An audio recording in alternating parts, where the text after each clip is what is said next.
छत्रपती शिवराया माझा करता हिंदुस्थानाचा, त्याला करतो मी हा मुजरा मानाचा, हा मुजरा मानाचा. छत्रपती शिवाजी महाराज असा फक्त शब्द जरी म्हटला तर प्रत्येकाच्या अंगावरती काटा येतो आणि प्रत्येकाला आठवतं हा माझा बाप आहे.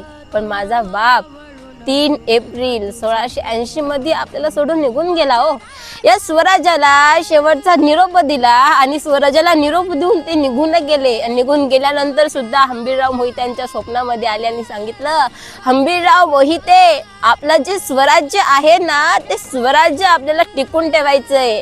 हे स्वराज्य आहे ना, हे स्वराज्य असंच राहून द्यायचंय.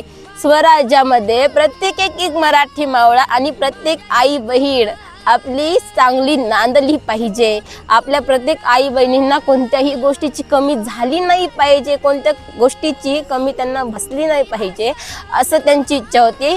हंबीरराव मोहित्यांना त्यांनी सांगितलं. हंबीरराव मोहित्यांनी आपला जीव प्राण एक केला, आपलं रक्त घाम एक केला, या स्वराज्यासाठी लढून या ठिकाणी निघून गेले. आणि माझ्या राजांनी जे आजपर्यंत केलं ते कोणत्याही राजांनी केलं नाही आपल्यासाठी.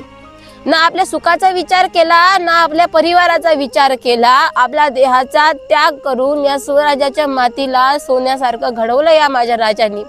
माझ्या राजांनी विचार केला की प्रत्येक मराठी माणूस जसं स्वराज्य आज टिकून आई बहिणीकडे वाकडी नजर केली तर चौरंग त्याचा करण्यात येत होता, पण आज तो चौरंग कुठं दिसतच नाही. का? आपल्या आई बहिणींवरती वाईट नजर, वाईट आपल्याला अफवा, एवढंच नाही तर आपल्याला वाईट काही बातमी सुद्धा कानावरती येते, पण आपण त्याच्यावरती काहीच ऍक्शन घेत नाही. का घेत नाही? स्वराज्यच राहिलं नाही.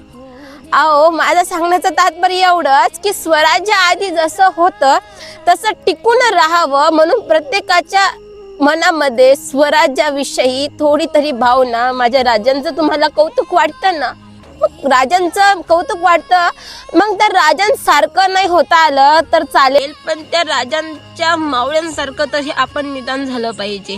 हा व्हिडिओ बनवण्याचं एकच कारण आहे, राजे सोडून गेले तो, पण प्रत्येकाच्या मनामध्ये ते राजे अजूनही जिवंत आहेत. प्रत्येकाच्या रक्ताच्या कणामध्ये आपलं रक्त गरम आहे, भगवं आहे. त्या रक्तामध्ये आपले महाराज प्रत्येकाच्या मनामध्ये आहे, प्रत्येकाच्या शरीरामध्ये, देहामध्ये, आपल्या या हृदयामध्ये महाराज आहेत. फक्त महाराज आपल्या हृदयामध्ये जागवण्याचा प्रयत्न मात्र केला पाहिजे. महाराज आपल्याला सोडून गेले त्यासाठी नाही, पण महाराजांच्या एक शिकवण, महाराजांचा एक निरोप तुमच्यापर्यंत पोहोचवण्याचा मी प्रयत्न केलेला आहे.